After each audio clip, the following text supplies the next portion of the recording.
Hola, y vamos a realizar tablas conceptuales en Access. Vamos a dar parámetros para saber cómo se crean estas tablas.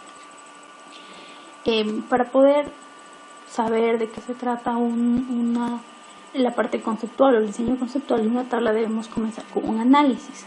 Dentro del sistema, el lenguaje natural debe contener una lista de requerimientos de forma jerárquica, diagrama de flujo de datos. Un diseño conceptual. ¿Qué es un diseño conceptual? Es un esquema, es un diagrama, ya hablando en términos técnicos, diagrama case, método o diagrama de clases UML. Hacer un diseño conceptual es abstraer de la realidad un concepto. ¿Qué tipo de modelos de relación existen? Existen la identificación de las identidades, identificación de las relaciones e identificación de los atributos, que es lo que vamos a ver a continuación. ¿Cómo se identifican las entidades? Primero, ¿qué son las entidades? Son objetos reales o abstractos que se distinguen de otros objetos. Aquí, por ejemplo, tenemos dos entidades. Una es estudiantes y la otra es profesores. Debemos definir inicialmente cuáles van a ser nuestras entidades para poder comenzar a crear la base de datos. Identificación de las relaciones. De esto depende el éxito de la creación de una base de datos.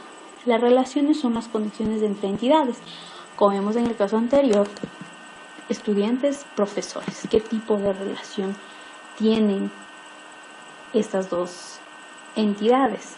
Que está en el modelo lógico. Como en el modelo lógico debemos definir qué tipo de relaciones van a existir. Vamos a identificar estas relaciones que hay de uno a uno, de uno a muchos, que es el más común, y de muchos a muchos. ¿Qué son los atributos?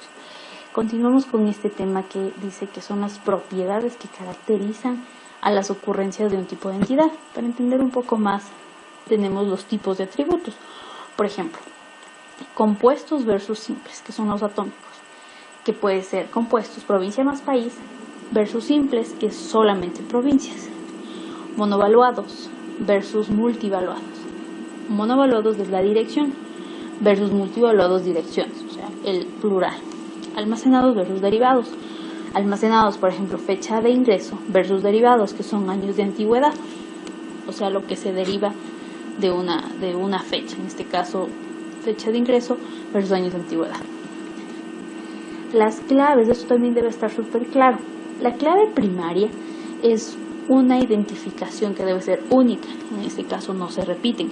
Por ejemplo, para las personas es el número de cédula, nunca se va a repetir. Como clave alternativa podemos tener los nombres.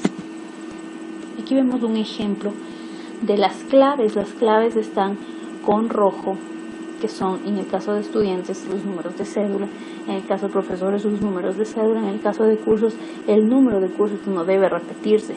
Las aulas y laboratorios de la misma manera. Y tenemos los alternativos, que son los nombres, apellidos, cursos, etc. Propiedades del campo.